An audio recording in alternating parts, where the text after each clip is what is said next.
Andrew, can you tell us about toxic masculinity and what it is in your eyes? Does it exist? Is it a farce?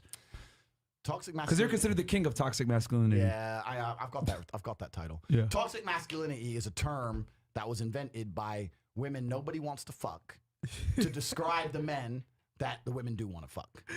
Damn, son, where'd you find this? That's all it is. That's all it is. No, but on a real level, right, this whole idea of being toxically masculine is complete garbage. And the reason it's garbage is because it's a first world problem first.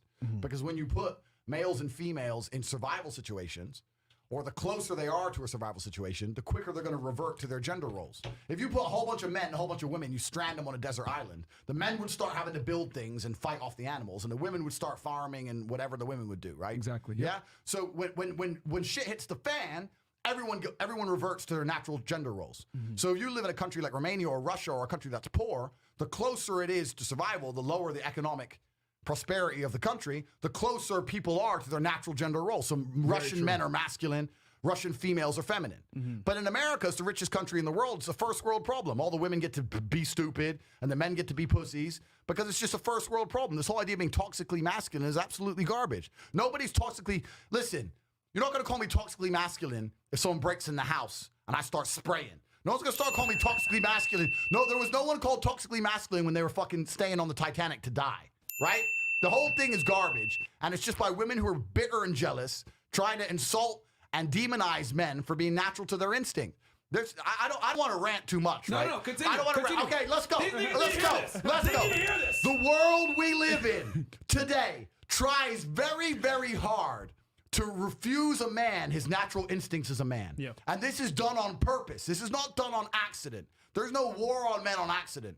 Men are the ones who start revolutions. If you look at any revolution in history, it was the men who were on the street and started that revolution. If you want to control a populace, the first thing you do is control the men. When the Romans went and conquered Sparta, they killed all the men, all the young boys, all the fighting age males. When you're left with nothing but females, you can conquer and control a society. We're living in a world right now where there's supposedly some virus and you have to stay in your house and put a mask on, and everyone's complying like cowards. And the reason is because they've destroyed the masculine spirit in men. If you would have told men 100 years ago, we're going to take your business away, we're going to bankrupt you, and they're going to lock you in your house, every single man would have stood up and said, what? Who are you? You ain't listening to us. The people who are in charge of the world want to control the population. And the easiest way to do that is to remove the warriors from the populace. Facts. That's all it's about. So when men try and act in a masculine way, they're toxically masculine. They demonize us. And then another way they do is they try and shame us. Shame is another tactic. Oh, Andrew, when are you going to grow up and stop fucking all that hot pussy?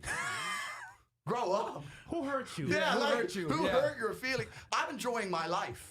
Right? I'm enjoying my life. Like, and I enjoy the company. I'm not saying I can't be loyal if I have a girlfriend, of course. But also, if I'm single and I don't want to be loyal, I'm a full-grown man. I can make my own choices, right? Yep. Why should I be demonized or shamed for that? But they don't want that. They want men. We are the backbone of every economy. Facts. They want us to be worker ants. Facts. They want us to be semi-depressed with no fighting spirit to resist against the tyranny. They want us paying taxes as tax slaves in a sexless marriage with kids who don't respect us. No one talks about male depression. Nobody cares that the men are miserable. Nobody cares. As long as we pay our taxes and we don't divorce her because we're scared of losing the house, and we continue to raise those kids and sit there while she refuses to give you a blowjob more than once a year, that's all the government wants from men. Yep. That's all they want from us. That's it. And that's why toxically masculine or toxic masculinity was coined. It was another weapon, a weapon against your natural instinct as a man to rebel. That's what it's all about. Bro, Don DeMarco.